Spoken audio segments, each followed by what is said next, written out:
ഡൽഹിയിലെ വായു മലിനീകരണം കുറയ്ക്കാൻ കൃത്രിമ മഴ പെയ്യും. ആദ്യ പരീക്ഷണം ഇന്നലെ വിജയകരമായി പൂർത്തിയാക്കി. അജീഷ് ജയകുമാർ ഡൽഹിയിൽ നിന്ന് കൂടുതൽ വിശദാംശങ്ങൾ നൽകും. അജീഷ്, വിവരങ്ങൾ. Good morning.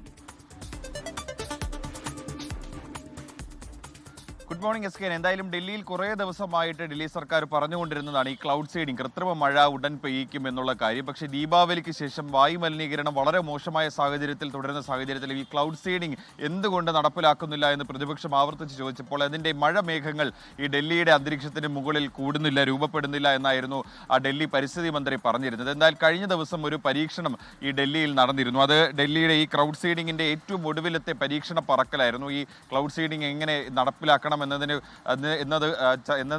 പഠിക്കാൻ വേണ്ടിയിട്ടാണ് ഇങ്ങനെ ഒരു പരീക്ഷണം നടത്തിയത്. IIT കാൺപൂരിന്റെ നേതൃത്വത്തിലാണ് ഈ പരീക്ഷണം നടത്തിയത്. അത് വിജയകരമായി പൂർത്തിയാക്കിയതായി മന്ത്രി തന്നെയാണ് അറിയിച്ചത്.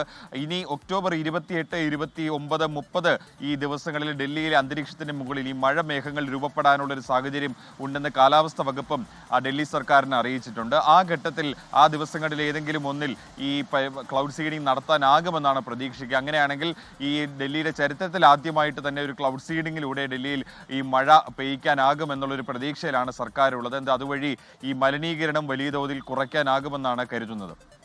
Okay, thank you Ajeesh Jayakumar. ലോകത്തെവിടെയായാലും ഏത് സമയത്തും 24 വാർത്തകളും ഓഗ്മെന്റഡ് റിയാലിറ്റി പാക്കേജുകളും എക്സ്പ്ലെയിനറുകളും വിശദമായി കാണാൻ ഞങ്ങളുടെ യൂട്യൂബ് ചാനൽ നിങ്ങൾക്ക് സബ്സ്ക്രൈബ് ചെയ്യാം.